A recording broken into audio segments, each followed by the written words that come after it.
Okay, so today we're going to be talking about the digital certificate or certificado digital. Now, I don't think any of us would claim to be professionals on this topic, but I know, Dixie, you've had a chat with your tax advisor. Why is a digital certificate so important in Spain? Well, it has become an essential tool for anybody that owns a property in Spain, and it's basically your communication with the public administration offices. So what is a digital certificate?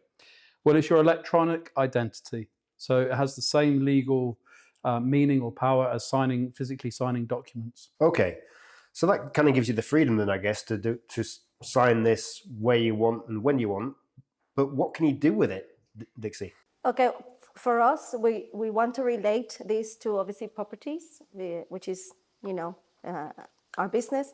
So that means that the client can access the land registry, office de catastro, the town halls, which is obviously extremely important because when we are selling or we're preparing a property for sale, there's so many documents that we need to have prepared for the completion or to study that the property has everything been paid for.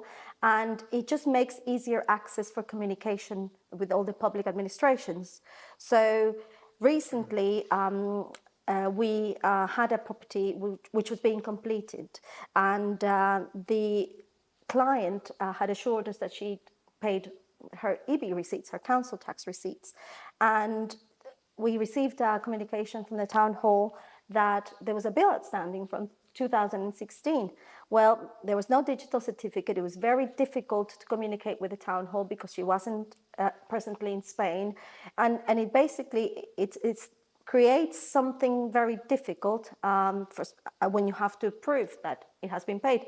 She had a receipt that it had been paid, but it didn't show that the bank had rejected it. So just to make a long story short, the digital certificate will enable us to get in contact with the town hall, get the letter for payment sorted out, and it's done. So it's for simple things, but are important things that we need when we're selling a property. Yeah, absolutely. So that's going to make a lot of things a lot easier. Correct. So you can access information about your property. What about tax and fiscal management? The same.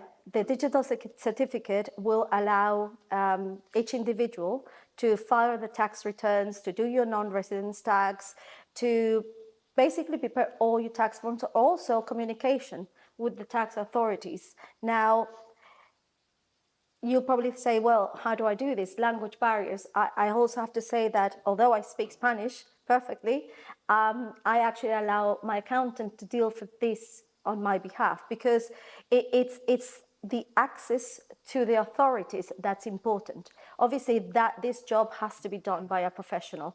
So we're not saying take out the digital certificate and do your own taxes because I wouldn't advise it.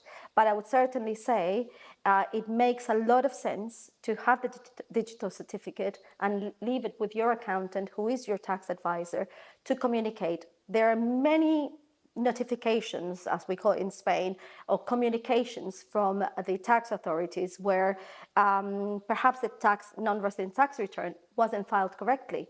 Now, it's easier to connect and find out what it is and deal with them with this method rather than have to make an appointment in person, which, let's be honest, you're lucky if you get one within a month.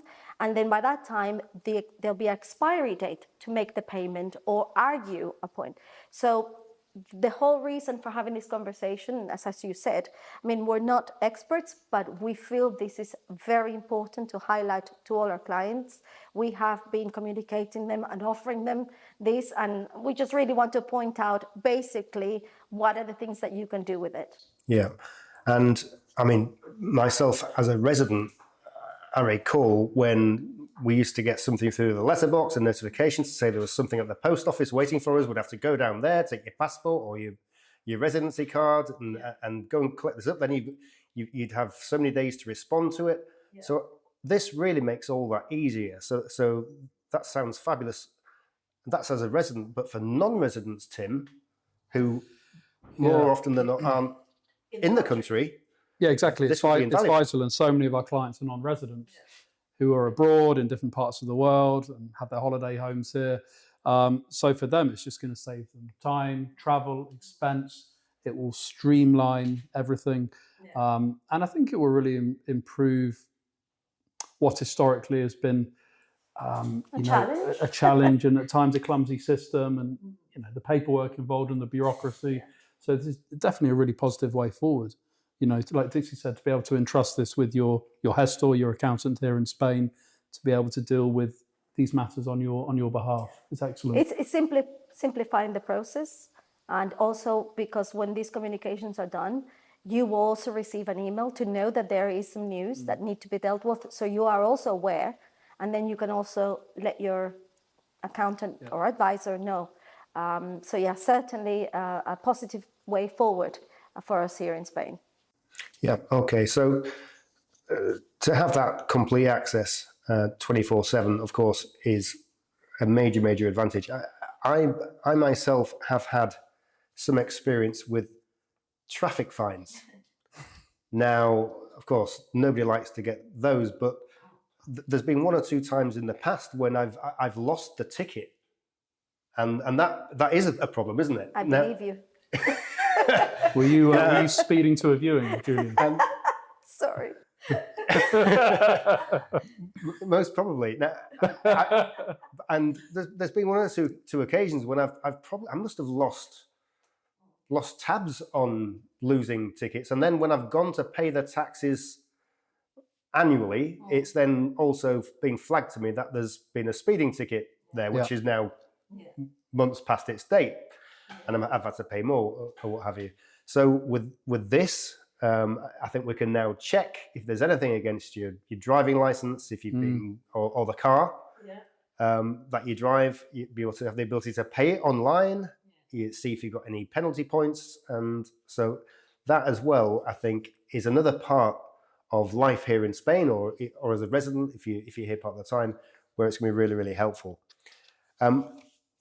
What's especially important for foreign owners? I think it's just been able to manage your property remotely. Yeah, as we said, from anywhere in the world at any time zone. Clients that are in different continents to where we are, North America, etc. It's a little bit of everything we've just spoken now. As we've covered, for really, non-residents, being able to manage their property, even if they don't have the communication directly or understand what the communication is, but knowing there's something there that needs attention, and you'll probably be the first one to receive that email, and know that there's something that needs to be sorted. So I think for non-residents, it's definitely more of a priority, I would say, than for us that are here, because we have more time, that we probably speak with the accountants more often, and for the non-residents, it's not really something that is regular, because it's a second home. Sure. Yeah, and you don't want to be coming to Spain on your holidays to come to your beautiful property and be dealing with, bureaucratic paperwork issues. This will streamline and help the whole process. Certainly not. So, what happens if you don't have one? I guess this is geared for everybody, residents and non-residents. What happens if you don't have one? Well, if you don't have one, then you have to find out when there is any issues. You have to do it the old way. And I remember years ago when I used to have to go to the town hall, make an appointment, wait probably all morning, which means, it's time. Yeah. It's time consuming, which we don't seem to have lately. So, or if you can't do it, or because you don't think that you have to pay someone, and then you're paying their time as well. So, it's a process, and sometimes it's not even that, it's the fact that it takes so long to get something done that it's very easy to sort out with one communication or one connection to whatever that public administration is. Recently as well, we had some clients, they didn't have the digital certificate. They had a communication from the tax authorities. The accountant didn't have power of attorney. He had to make an appointment, wait for the appointment, go in person, present it. It is just unheard of. So, I think even a lot of residents don't have digital certificates, believe it or not. People are so used to, and they can get caught up with the day-to-day, and they don't realize until, then they have to get a piece of paper, and it proves so difficult. So this is, obviously for our non-residents, which is we're focusing on them because they're not here to be able to sort something that may need attention immediately, and this will sort it out. Yeah. So final conclusion then. So it's not really optional anymore, but it provides full control of your property. Yeah. In terms of its records, your ability to access data. Of course, the direct access to this legal information, legal security as well. Correct. Very important. All the time and the cost savings, queuing, waiting, difficulty in get those appointments, and peace of mind, therefore. So I guess the only question is, how can we get a digital certificate? Yeah, well, you can contact us. Our admin department will be able to fill in the application form to get you an appointment, because this is something that has to be done in person. Your digital certificate is something that you have to get yourself, not your lawyer with a power of attorney. So we can help you set that up. So yeah, send us an email, and for your next visit, we can program it. It doesn't take very long, and you'll be like us, or with the document ready to sort out any issues or any questions you may have about your property. Okay, very good. So whether it's for digital certificates or if you have any questions about anything else, as always, don't hesitate to contact us at Mitchell's Prestige Properties.